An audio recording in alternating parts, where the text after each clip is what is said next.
May buntag sa tanan na karon di sa Barangay Uno ang atong kagawad si Tuna Bella.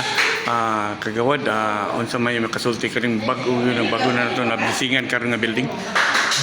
Tinuod no, kaning building natigayon kani siya, natibawas kani siya pinagi sa suporta ni Congressman Rufus Rodriguez no.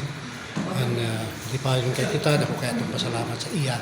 Kung dili tungod sa iyang tabang, dili kani mahimong nga pasilidad na magamit sa kabaranggayan. Gani man, karong adlaw atong gitunong ang blessing niini, at the same time ang first semester na barangay assembly. So dinhin na paghihimon na pahimuslan na nato.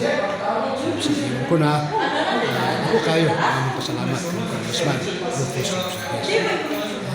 Gani man ibawang ko napay dugang ani nga pundo nga ihatag yapon kanato tungod kay para makibawas pod ang first floor o ang third floor nga kabahin ani nga building. So hopefully within the year mahuman na ni siya. So subli na kay salamat kong kalawom ka pagsuporta kanimo magpadayon hantod sa plano ng politikan hon dinhi sa bayan. Ala.